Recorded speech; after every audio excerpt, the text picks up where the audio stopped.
Ballot harvesting.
The story of ballot harvesting is a difficult one to research, but it is an important one to learn. The practice of ballot harvesting explains how a small, tight-knit community of decision makers at the homeowners association known as Middlesex Beach control who occupies positions of authority, including board members and committee chairs, and who does not. Ballot harvesting explains how the board solicits, recruits, cultivates decision makers at the homeowners association, and how the board disposes of people who no longer work for the people who wield power. Ballot harvesting explains how the people who have comparatively low approval figures routinely prevail in competitive election campaigns, election cycle after election cycle. Ballot harvesting and the threat of removal from the board also explains how board members gang up and coax other board members into awarding lucrative capital projects to the family members of the people who wield power. Ballot harvesting also explains the reason a number of real estate agents who represent buyers pass on showing property in Middlesex Beach. Ballot harvesting also explains the reason a number of building contractors do not touch opportunities at Middlesex Beach.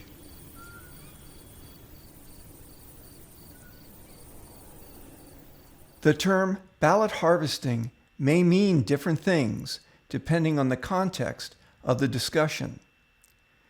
For the purposes of this article, ballot harvesting is the systematic approach for which mail-in ballots are received as proxy ballots by the board or other members who wield power, and how the selections on the ballots are proctored and tabulated when the final selections on the ballot vary from the intentions of the voting member who originally cast the ballot.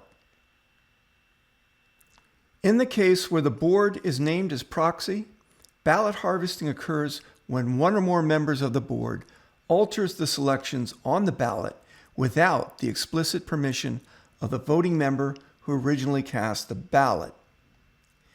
In the case where the board is named as proxy, ballot harvesting also occurs when the board advances a set of ballots to be counted while electing to withhold other ballots from being counted. In the case where an individual is named as proxy, ballot harvesting occurs when the individual who is named as the proxy alters the selections on the ballot without receiving explicit permission from the voting member who originally cast the ballot. Ballot harvesting, as I have defined it, is a common practice in homeowners associations in Delaware. Ballot harvesting is both an unethical practice and in many states an illegal practice that has both criminal remedies as well as civil remedies. In the case of a ballot to vote up or down an annual assessment, the language on the ballot can vary dramatically to achieve a biased result. For example, in spring of 2023, the community expressed grave misgivings about the 2024 fiscal year end budget as proposed by the board. However, the language on the ballot to pass the 2024 fiscal year end budget gave the board enormous latitude to either selectively include ballots in the final count or withhold ballots from the final count. The ballot stated that all mail-in ballots must be received at the property management firm by Monday, May 1st, 2023, to be counted. The community meeting was scheduled 6 days later on Saturday, May 6th, 2023. The ballots were not distributed by mail until midweek the week prior. Many members did not receive the ballot until later that week. The board at the time had ample opportunity to selectively include or reject mail-in ballots that arrived after Monday, May 1st, to bias the result of the final tally. On May 6, 2023, the HOA overwhelmingly voted down the proposed budget by a reported vote count of 88 ballots against the fiscal year end 2024 budget and a reported vote count of 65 ballots for the fiscal year end 2024 budget. However, the vote was much closer than anticipated. A survey found an overwhelming majority, approximately 77% of the surveyed population said they would vote down the proposed budget had the vote been held the day of the survey, while 17% of the surveyed population said they were not sure how they would vote. Only 5% of the surveyed population said they would vote for the fiscal year end 2024 budget. The survey had a margin of error of 22%. However, the actual percentage vote against the proposed budget was 57.5% voting against and 42.5% voting for. The results were well beyond the survey's margin of error, indicating the possibility of ballot selection bias by the board prior to the time of the actual floor vote. Typically, the majority of ballots that come in for community meetings that vote up or down an assessment are proxy ballots. However, the community meeting that witnessed the vote on the fiscal year-end 2024 budget held on May 6, 2023, was not typical. In the case of the assessment vote on May 6, 2023, over 60 member properties were represented in the room at the time of the floor vote. There was nothing the board could do behind the scenes to force the fiscal year-end 2024 budget down the throat of the community. In the case of a ballot towards a board election, the language on the ballot can also vary to achieve a biased result. The 2023 ballot gave members an opportunity to list a member of the community as proxy, or alternatively, the board itself as proxy. That would give the people who wield power on the board and have a close relationship with the property management firm opportunity to bias the result by overvoting ballots. The ballot can also have language to the effect that in the absence of anyone listed as proxy, the board reserves sole discretion over how the ballot is exercised. This all but assures the opportunity for the board to exercise complete control over mail-in ballots, as only the representatives of an average of 28 member properties, excluding the board members, are represented at the fall meeting that witnesses the board elections. The vast majority of counted ballots are indeed proxy ballots. The person named as proxy does not necessarily need to be an active board member. HOA member Tristan Kruger reportedly forwarded his ballot to Jeff Sella to Proctor. Jeff Sella was not a member of the board of directors at the time. Kruger intentionally left his ballot without any candidate selections, allowing Sella to overwrite his own selections on behalf of Kruger. Without clarification, it is unclear whether Kruger wanted Sella to make the candidate selections on his behalf, or whether Kruger truly wanted not to vote for any of the candidates. In the absence of language that transfers authority from the grantor to the grantee, the onus is on the grantee to seek clarification on the wishes of the voting member prior to overvoting the ballot. Board members who are entrusted to large numbers of proxy ballots have enormous leverage over their peers on the board should these proxy holders overvote the ballots with their own selections.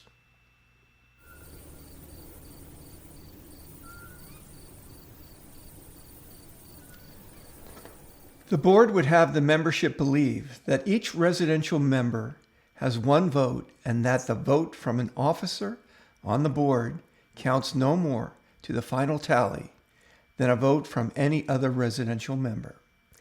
However, that otherwise discounts the function behind the proxy ballot. When a ballot has a designated proxy, the ballot grantor then authorizes the ballot grantee or proxy holder the rights to exercise the grantor's ballot. The proxy holder is in theory responsible to drop off the ballot for tabulation. However, the exact authority that a proxy holder has depends on the language on the ballot.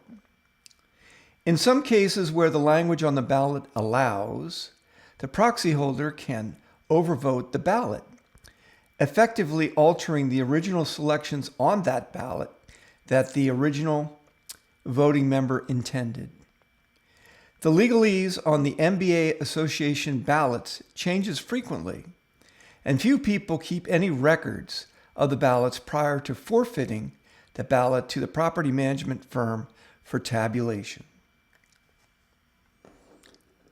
The disparity of power between officers of the community and residential members occurs when either the board, a board member, or a person who wields power overvotes a ballot that that person has proxy authority over, where the selections on the ballot no longer match what the originating voting member intended.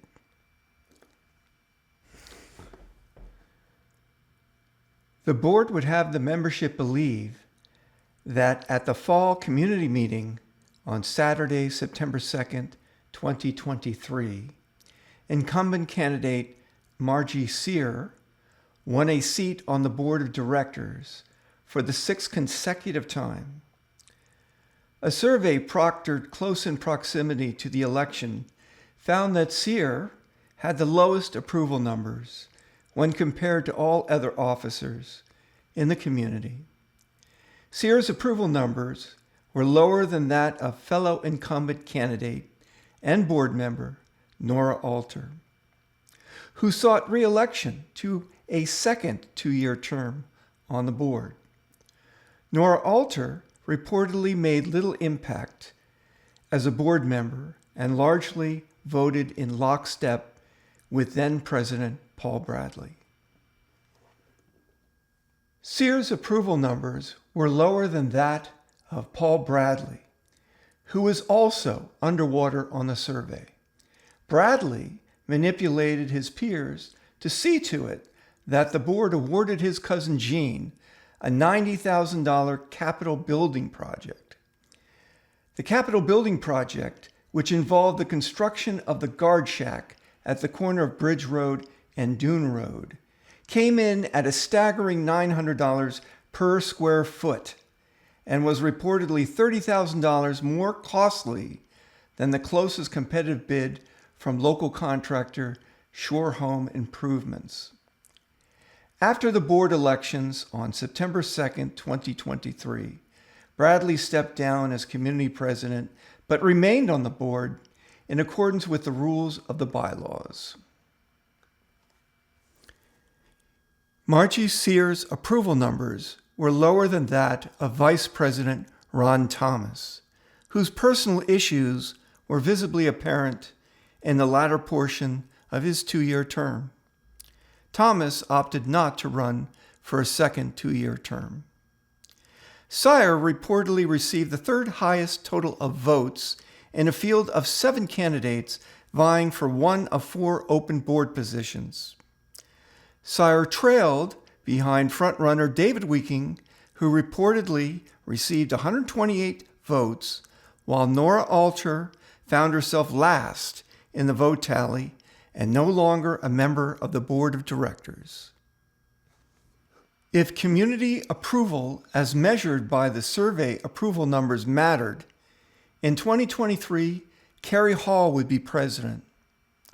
Hall had the highest favorability of all the officers on the board. Hall would be followed by Bob Wood, who largely garnered positive votes of approval, and Don Daraska, who had an absence of disfavorable votes. The only problem is Kerry Hall, unfortunately, passed away and is no longer alive, leaving Wood and Daraska as the least disliked members of the board in 2023. Holly Flutie Dempsey also saw an absence of disfavorable votes, equally making her presidential material. If community approval mattered, certainly none of the aforementioned board members, Bradley, Thomas, Sear, and Alter, would be in a position of authority. Is community approval not what an election is designed to measure? Strikingly absent is any chain of custody. There is no chain of custody from the moment the property management firm receives a mail-in ballot until the time the votes are counted by 2 independent third parties at the day of the floor vote.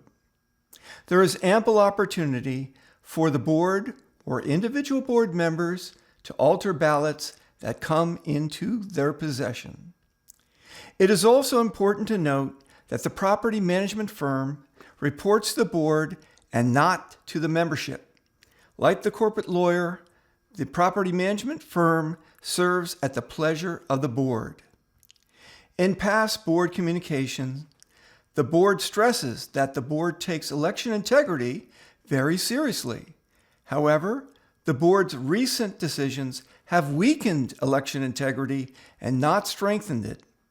The board's recent decisions also ensure that evidence into wrongdoing will be destroyed within 1 year, allowing the board members who hold proxy ballots and other members who wield power the opportunity to cheat with impunity. Since the board passed a revised set of bylaws this past spring, the HOA is now touting that the 2 so-called independent vote counters pose as a check towards the integrity of the tally of the vote. However, the 2 so-called independent vote counters receive the ballots at the floor vote. The overvoting of ballots can happen and has happened in past election cycles long before the floor vote. The board stresses that it takes election integrity very seriously. However, the board's recent actions tell a very different story. I will delve into the board's recent actions that weakened election integrity in more detail later in this article.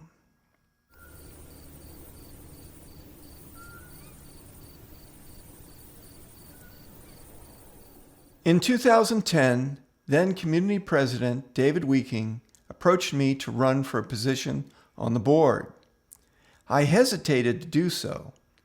Not only did I not have any experience participating on a board, but also, at the time, I lived in Toronto, Ontario, which is 11 hours away by automobile. Further, other than my immediate neighbors, at the time, no one in the community knew me. At the time, I owned the property at 20 Dune Road for 7 years and rarely visited the property other than to oversee renovations and capital improvement projects on the property, and I rarely visited over the course of the summer season. Ultimately, I acquiesced and accepted the challenge, all the while believing I had no chance of winning. So there would be no harm if I lost. I certainly did not wish to disappoint my neighbor at 15 Dune Road, David Weeking. In the 2010 board elections, I was one of 5 candidates vying for 4 open board positions. 2 of the candidates were incumbent board members, leaving only Ellen Troop, Craig Kellerman, and myself as first-time candidates. I thought the 2 incumbent candidates would easily win. Troop was a lawyer specializing in community association law. I thought, given her background, Troop would easily win one of the 4 two-year terms.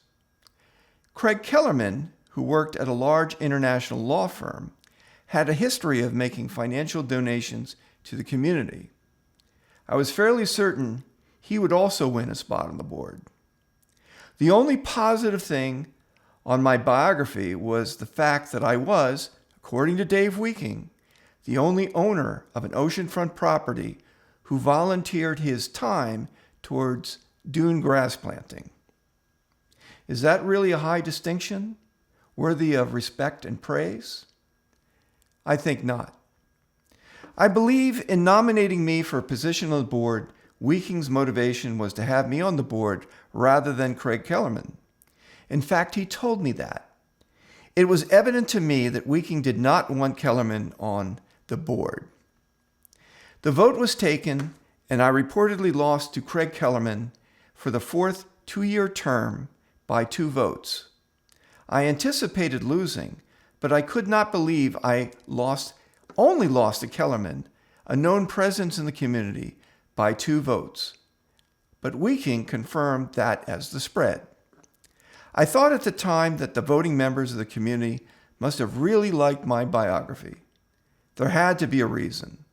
What else could explain being nose to nose with Kellerman? I had a lot of questions. I lacked answers.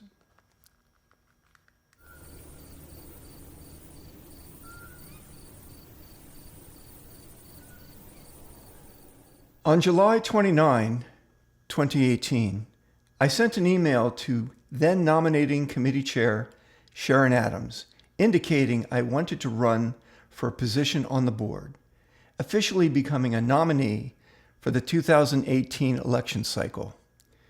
8 candidates were vying to fill 4 open board positions, including Mary Bird, Nancy Glasgow, Steve Larson, Alan Lesh, Marty Schechter, Ellen Troop, David Wolf, and myself, Greg Pickler. On August 19, 2018, I forwarded my biography to then-President Jeff Sella. My biography was largely the same as the one I had submitted for the 2010 election cycle. The only difference was that I had been a board member of an alumni association since 2016. So I had, at the time, 2 years of experience serving on a board. At the time, I held the position of webmaster for the association. Steve Larson and Ellen Troop were incumbent candidates. Jeff Sella reportedly approached both Nancy Glasgow and Marty Schechter to run for a position on the board. No one on the board approached me to run for a position on the board. I ran for a position on the board on my own volition. Over the course of the 2018 season, Nancy Glasgow, Steve Larson, and Marty Schechter were all vigorously involved in advancing a petition to the community to introduce an 8% rental tax. I was openly opposed to the proposal due to the simple fact that only tax authorities, like state governments, county seats, and municipalities, can levy taxes based on income. Incorporated homeowners associations do not fall under the umbrella as being a tax authority. The general election for board positions were held during the fall meeting on Saturday, September 1st, 2018. Ultimately, Nancy Glasgow, Steve Larson, Marty Schechter, and Ellen Troop prevailed and each won a 2-year term on the board. I reportedly missed the cut by 35 votes or thereabouts.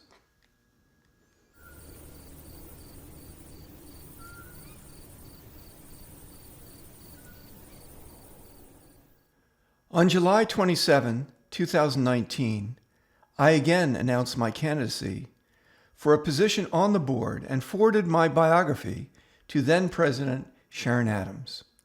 My biography was exactly the same as the one I had submitted for the 2018 election cycle.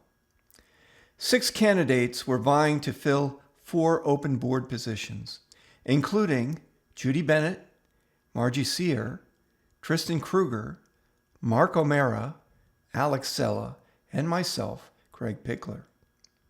Judy Bennett, Margie Sear, and Tristan Kruger were incumbent candidates. Jeff Sella presumably invited his son, Alex Sella, to run for a position on the board, whereas Marty Schechter presumably invited his neighbor, Mark O'Mara, to run for a position on the board. Again, no one on the board approached me to run for a position on the board. Over the course of the 2019 season, board members Nancy Glasgow, Steve Larson, and Marty Schechter were aggressively pressuring the board to initiate a covenant change to establish a rental tax, in effect creating a third class of member. Given the scale of the tax rates, Nancy Glasgow, Steve Larson, and Marty Schechter were in effect seeking to have 10% of the membership contribute 52% of the expense to operating the community. The proposed rental tax did not stipulate any rental service to rental property owners in exchange for the monies collected. The general election for the board positions was held during the fall meeting on Saturday, August 30, 2019. Ultimately, Margie Sear, Tristan Kruger, Mark O'Mara, and Alex Sella prevailed, and each candidate won a 2-year term on the board. Sear reportedly attracted the largest number of votes, followed by Kruger, who came in second. I reportedly missed the cut again by 35 votes or thereabouts.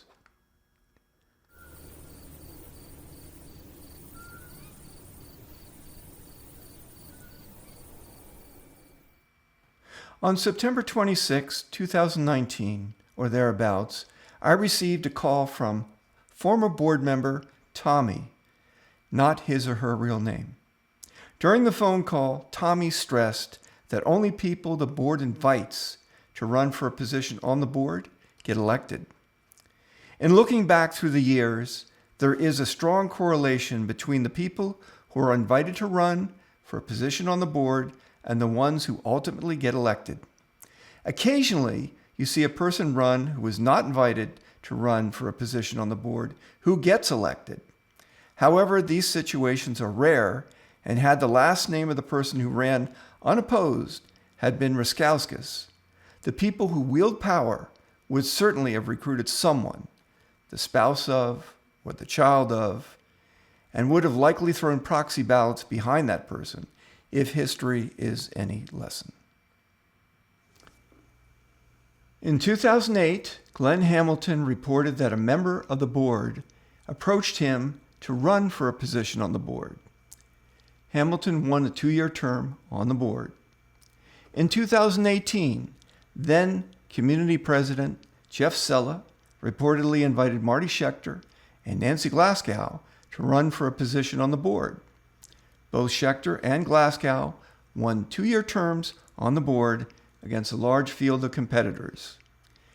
In 2019, Jeff Sella presumably invited his son, Alex Sella, to run for a position on the board. On August 30th, 2018, Alex Sella delivered what was the briefest campaign speech in the history of the community. Sella called for the meeting to be adjourned and the members to reassemble on the beach. Sella said nothing more. In closing, Sella gave out a rebel yell. Alex Sella won a seat on the board. That same year, Marty Schechter reportedly invited his neighbor, Mike O'Mara, to run for a seat on the board. He too won in a large field of competitors. In 2020, Vice President Ellen Troop invited Carol Paul to run for a position on the board. That year, Paul was up against Marty Schechter for a seat on the board. In his campaign speech on September 19, 2020, Schechter thought it would be a good idea to launch into a vicious ad hominem attack against one of his opponents.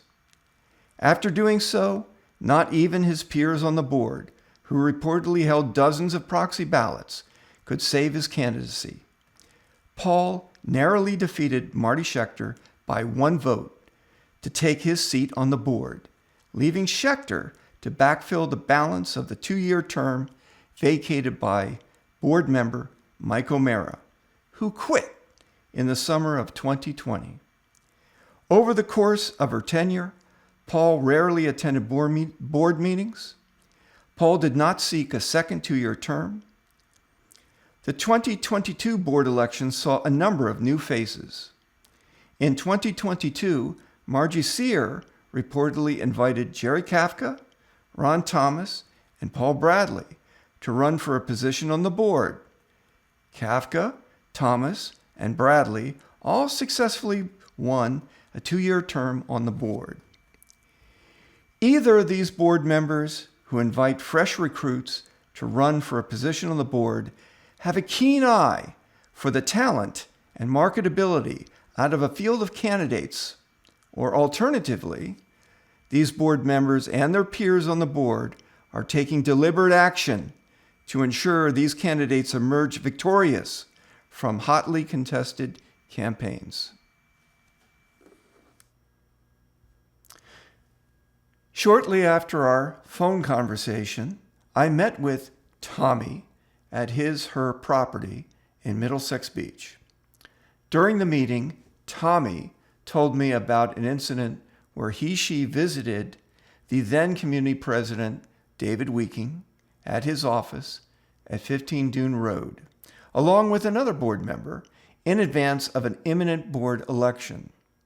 The two now former board members were both seeking re-election to a 2-year term on the board.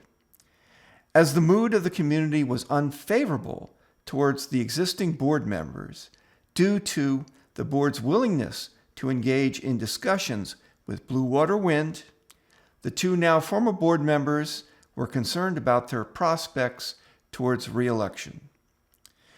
As Tommy describes the story, David Weeking assuaged the concerns of the two now former board members, assured them that they would both be serving on the board after the imminent election was over, and revealed a, quote, pile of what appeared to be mail-in ballots.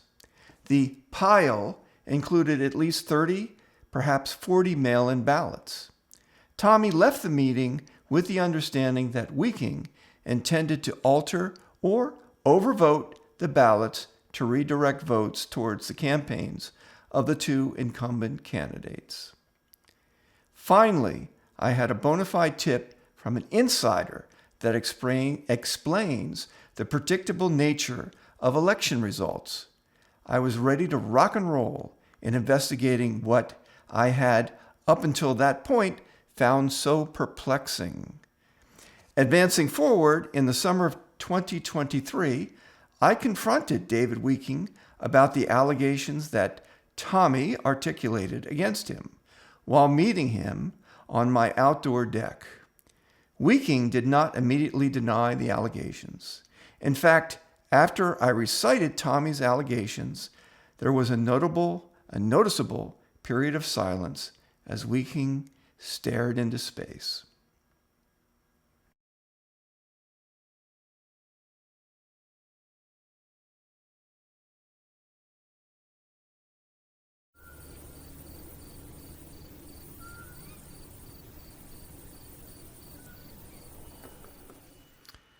On September 23, 2020, after receiving yet another tip, this time from a second whistleblower, that there were indeed vulnerabilities with the mail-in ballots, I sent a broadcast email message entitled Statement of Retraction.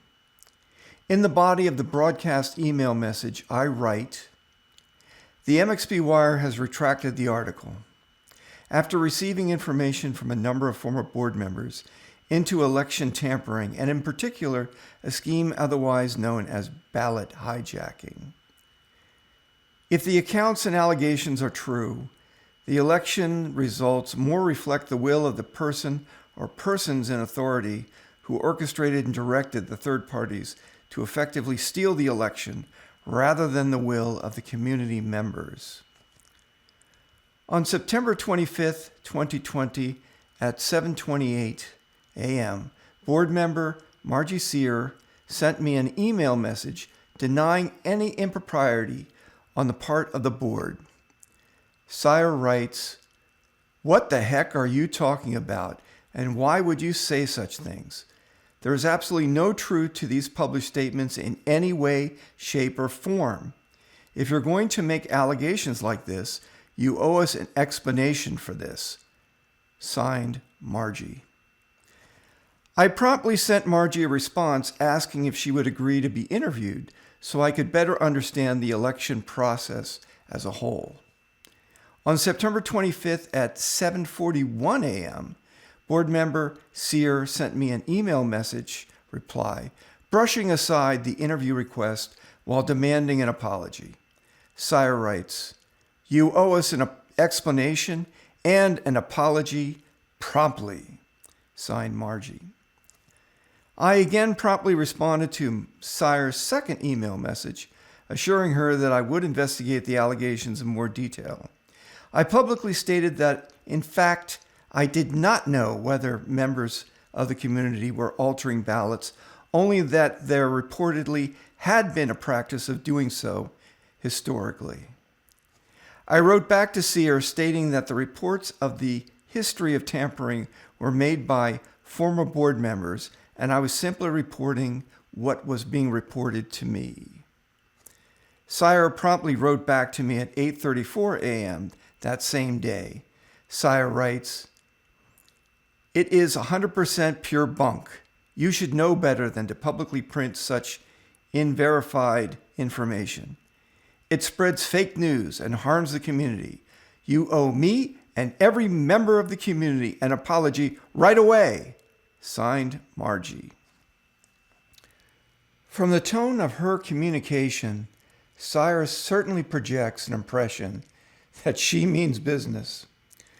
On September 30th, 2020, Sear sent her own broadcast email message on behalf of the board stating that the allegations into election tampering were false. In her broadcast email message, Sear writes, "We are writing to update you on the recent NBA election for the board of directors and to respond to a series of emails and articles from one of our candidates, Gregory Pickler. In his communications, Mr. Pickler questioned the validity of the election results and made other allegations regarding the election process itself. We want to assure the community that these allegations are not true and that ensuring a fair and accurate election is a responsibility the board takes very seriously. The process followed this year is the same as in years past. The proxy is a standard form the community has used for many years. No candidates participated in the counting of votes. Rather, a team of volunteer NBA community members were assigned to tally the ballots at the office of our management company, CAS Inc. Separately, a team of 2 employees of CAS tallied the votes, and after this first tally round was completed, the 2 teams met to compare the tally results. This cross-checking yielded the same results. In her broadcast email message, Sear later writes, "It is unfortunate that false and misleading information has been circulated to the community, but we feel strongly that the community can have confidence in the election process and the results of that process." In fact, the allegations by Tommy were not false and misleading. The allegations were true. The board indeed does have a history of manipulating board elections by overvoting the proxy ballots, as will be revealed in this article. It's just this week, in the material with the ballot for board elections, first page, second to last paragraph, last sentence in that second to last paragraph, it reads, if you do not check off, fill in any names, your designated proxy can vote your ballot as they wish. Well, where was this the last 20 years?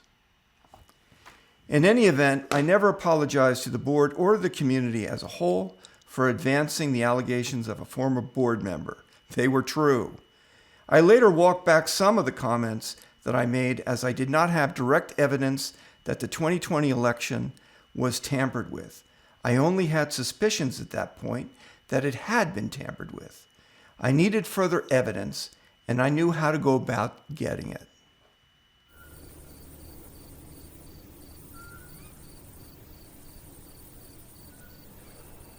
On February 25th, 2023, I sent a broadcast email message to a list of 16 current and former board members, seeking information as to whether the addressee could bear witness to what Tommy, the initial whistleblower, was alleging. Firstly, in my broadcast email message, I sought to learn whether the recipient had in the past altered ballots that the recipient was named as proxy. Secondly, in my broadcast email message, I sought to learn whether the language on the ballot or legalese empowers the grantee any legal rights to alter the ballot. 15 of the 16 current and former board members did not respond, refusing comment. On February 28, David Weeking responded to my broadcast email message. In fact, Weeking was the only former officer to respond. Apparently, Weeking did not receive the memo that circulated directing former officers to refuse all comment. Weeking admitted to overvoting and in effect altering ballots.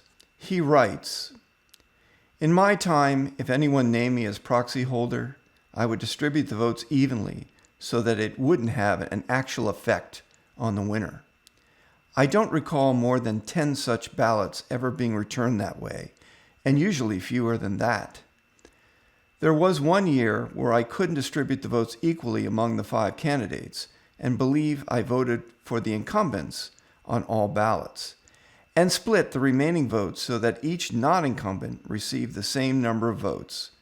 If someone specifically filled out a proxy holder other than myself, I have no knowledge of how that was voted. Firstly, David's account above lacks plausibility. Why would anyone alter ballots if the act did not bias one candidate over another? There is no requirement that the ballots must be fully voted. It makes no sense and lacks credibility. David's account indeed may be consistent with the facts on a number of election cycles. Weeking was community president for over 5 two-year terms. However, Weeking's account does not align whatsoever with the one from the whistleblower, indicating evasiveness of the whole truth of the purpose behind the altering of ballots. Weeking is effectively minimizing his behavior. I personally reject Weeking's account and find Tommy's account more plausible. Further, Weeking's response, along with other responses I have received from him, form a pattern of evasiveness, which I will illustrate in more detail later in this article. Later in Weeking's response, he addresses the language and legalese used in the mail-in ballots. Weeking writes, I've always found it odd that the proxy language frequently includes language similar to, the proxies at their discretion are authorized to vote upon such other business as may be properly come before this portion of the meeting. As you are no doubt aware, the membership gets to vote on the assessment in May and the board members in September or August. The only business that may properly come before the end of summer meeting is to approve the minutes and to adjourn at the end.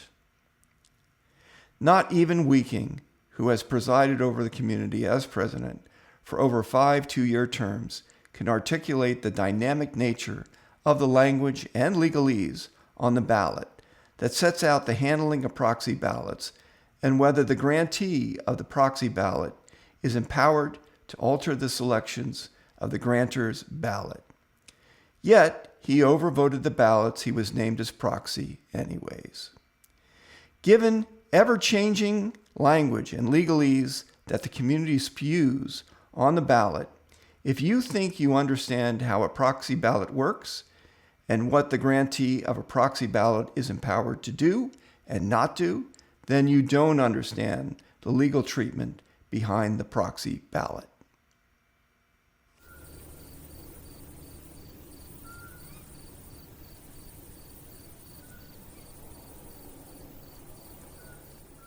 On Sunday, April 23, 2023, I sent then Community President Paul Bradley and Vice President Ron Thomas an email message asking for access to the mail-in ballots of past election cycles.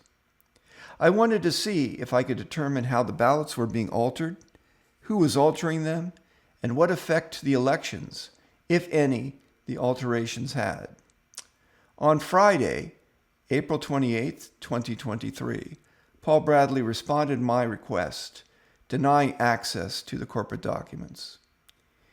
In his email message response, Bradley provides a number of reasons for the denial.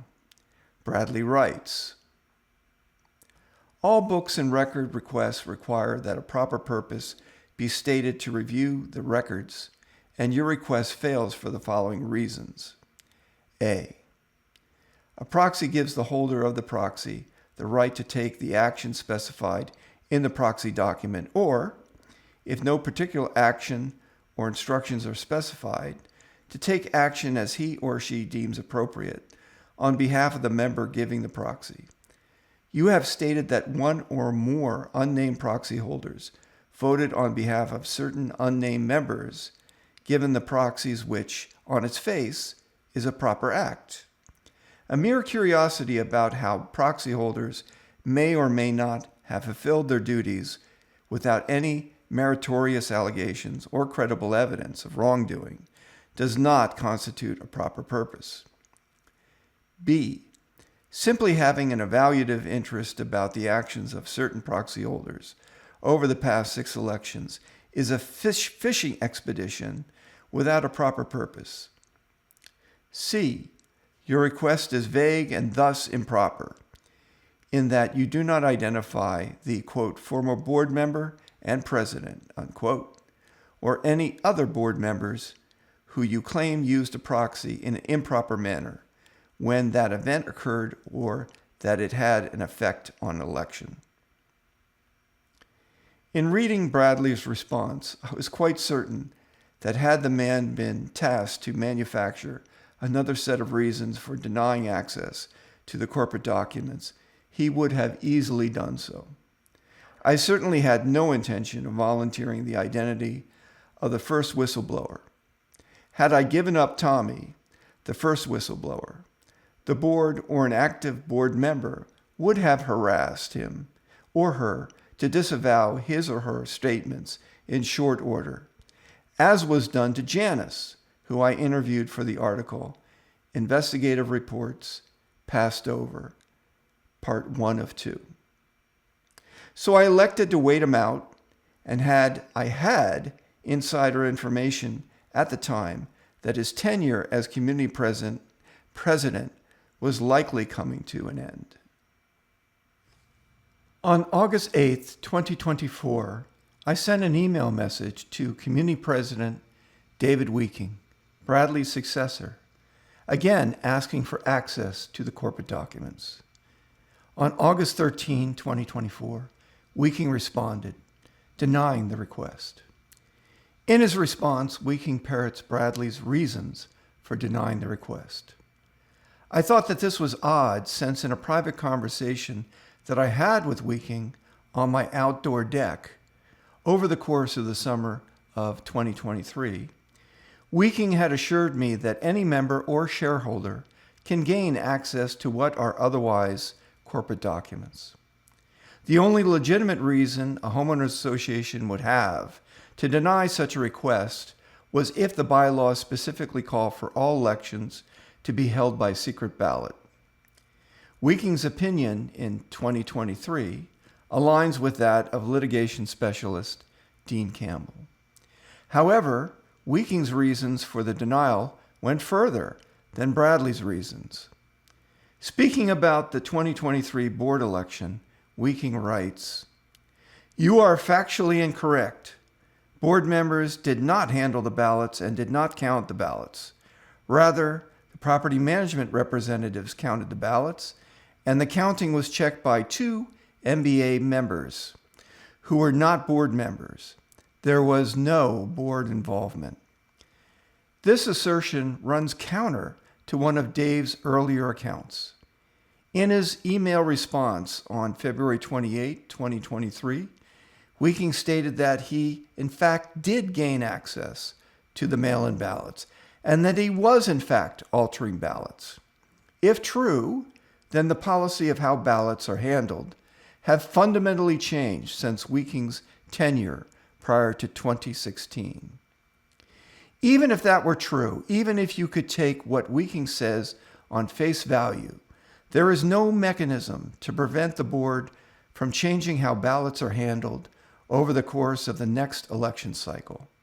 The property management firm answers to the board and not vice versa. The entire process happens in a black box with no chain of custody.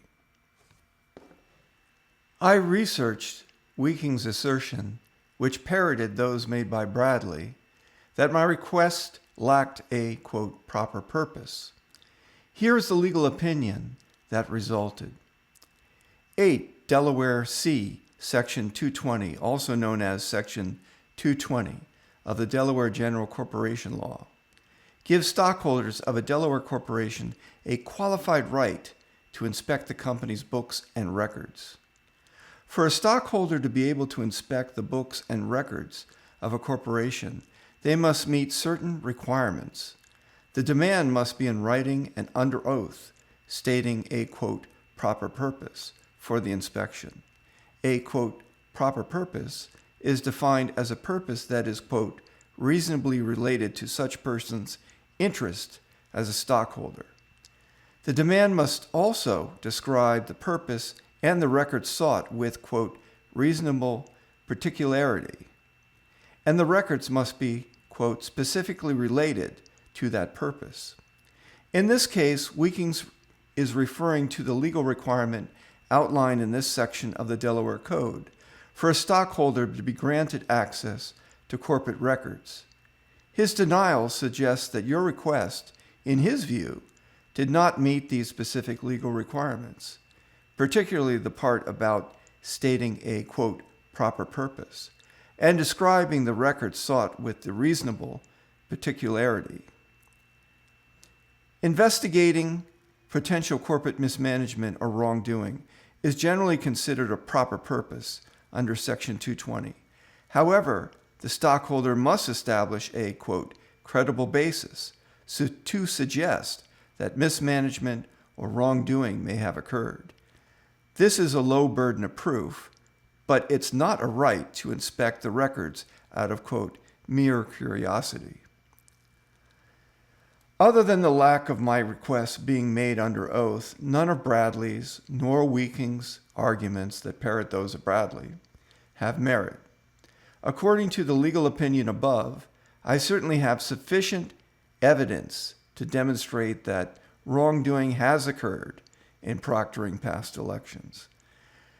Unfortunately, the only avenue at my disposal to gain access to corporate documents is by court order.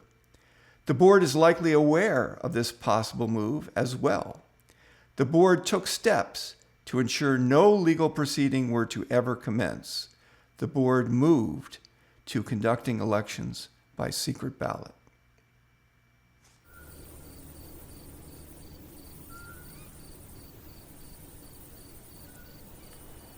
As with all my interactions with the board never acknowledges a problem. The the board always doubles down. The matter of the altering of the ballots or the selection of one set of ballots over another to bias a result is no exception. The dogged pursuit of the lawsuit with the Norman law firm is one such example. Starting in 2017, a number of us pleaded with the board to disengage from the lawsuit with the Norman law firm, as the rules the board had adopted to block Norman from displaying a digital sign were not reflected in the covenants, and therefore could not be legally enforced. Ultimately, after the association reportedly spent over $120,000 in the guise of liability insurance, the association, through its law firm, settled with Norman and handed Norman $15,000 in compensation while achieving few concessions from Norman in return. In the winter of 2025, the board would later change the bylaws under the guise of modifying the bylaws to align with the changes to Decoya. Apparently, the board does not require a plurality of the membership to change the bylaws. The board has the latitude to change the bylaws at the board's discretion. In reality, this was not the whole reason for the change to the bylaws. The board reportedly directed the corporate lawyer to add a paragraph to the bylaws to move the community from an open election process where the ballots are accessible as corporate documents to an election process by secret ballot where the ballots are kept confidential. The paragraph also sets out that the ballots be destroyed after 1 year from the election. That paragraph in the bylaws would effectively enable the board and other members who wield power to alter ballots with impunity. Given the slow pace of the legal industry, the ability to delay and adjourn court actions to later dates, nothing short of a court order could be done to prevent relative evidence of wrongdoing to be destroyed prior to having the opportunity to examine the corporate documents. In the most recent March 2025 board meeting, I asked Community President Weeking a question I already knew the answer to. Had the question been posed under oath, my question would have constituted what is known as a perjury trap. I asked Weeking why the board added a paragraph that stipulated all elections be performed by secret ballot. Weeking replied, "Oh, that was just something the lawyer threw in," or words to that effect, minimizing his deliberate involvement. The correct answer I was expecting Weeking to say was, quote, "The reason was discussed in closed session, and I cannot reveal the underlying reason for the paragraph." However, rather than volunteer the truth, Weeking was again evasive. This again, coupled with the past evasive statements by Weeking, constitute a pattern of evasive communication by the man. Later, on Saturday, May 3rd, 2025, at a social event following the community meeting, Kate Montier confirmed what I already knew, namely that the board did indeed direct the lawyer to move towards a secret ballot, and in so doing put the corporate documents out of reach of any and all scrutiny. I shared Weeking's email message dated August 8, 2023 with Bob Aberbach. On August 14, 2023, Aberbach responded, offering an interesting take from reading Weeking's response. Aberbach writes, "As I remember the process, the answer you got from Dave tells it like it is. Indeed, that is the way it is this year. Last year, over the summer of 2023, on my screen-enclosed deck, it was a different matter. In 2023, Weeking not only said to me that it's possible to gain access to what were otherwise corporate records, but he encouraged me to do so. You would think that the utility derived from having control over the assets of a homeowners association, as well as how an annual budget in excess of $750,000 is spent, would be sufficient for most people.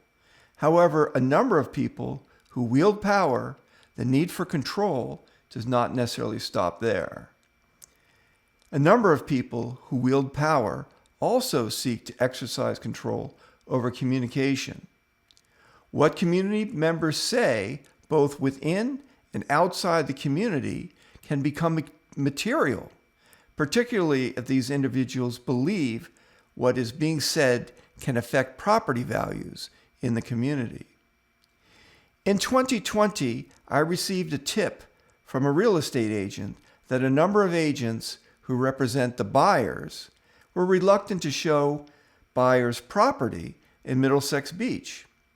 One real estate agent who I interviewed and referred to as Janice, not her real name, said that the reason agents representing the buyer were reluctant to show property in Middlesex Beach was the agents would receive complaints from the buyer months after the sale, citing what they describe as dysfunction between the elected board members and the community at large. Without going into the merits of whether the opinions were grounded in fact or whether the opinions did have an effect on property values, on November 24, 2020, I published my findings in the article entitled Investigative Reports Passed Over, Part 1 of 2. On November 24, 2020, the day the article launched, the real estate agent who I interviewed and identified as Janice in the article contacted me demanding that any mention of her be retracted from the article. She said that a board member had contacted her, threatening that if she did not disavow her statements, the fallout could cause difficulties in her relationships with other community members. The board member in question was an active member of the board of directors at the time the article launched. At the time the interview subject contacted me, she had yet to read the article. In fact, her identity in the article was hidden, as I had initially agreed to do. However, evidently, the board member who contacted her had deduced her identity, possibly from a simple process of elimination. In effect, the board member enjoined the agent from talking to what was otherwise a reporter. The real estate agent was so upset, she threatened to disavow having ever spoken to me or having been interviewed. The agent said that if I did not appease her wishes, she would publicly implicate me as a liar who fabricated the entire story out of whole cloth. Fortunately for her, after reading the article, after seeing that her identity was in fact hidden, she did not carry out the threat. I had phone records of the call I had with her, as well as detailed notes from the interview, proving the interview happened.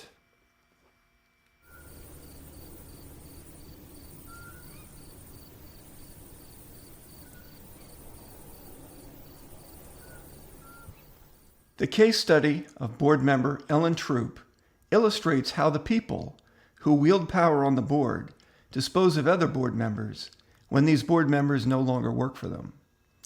Ellen Troop was first elected to the board in 2010. Immediately, then community president David Weeking appointed Troop to chair the powerful legal committee. Troop rose through the ranks quickly. In 2011, the board elected Troop as vice president under then community president David Weeking.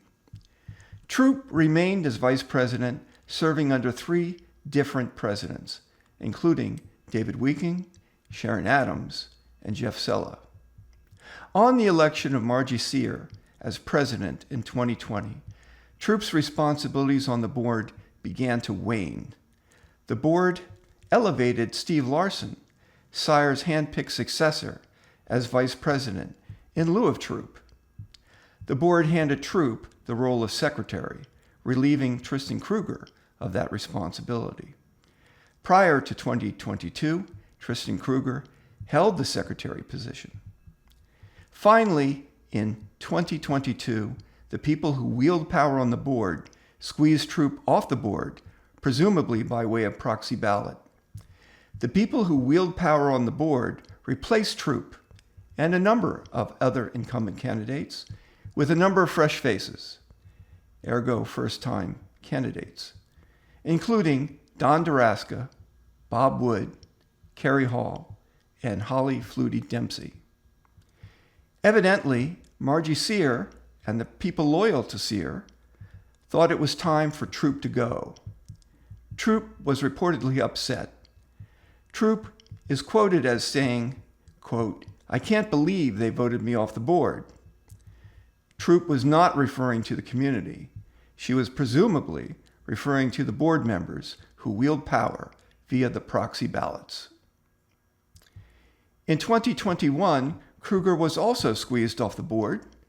In 2020, Kruger failed to win a 2-year term and backfilled the balance of a 2-year term of a board member who quit the board in mid-flight. In 2022, Kruger elected not to run for a 2-year position on the board, reportedly knowing he would not win.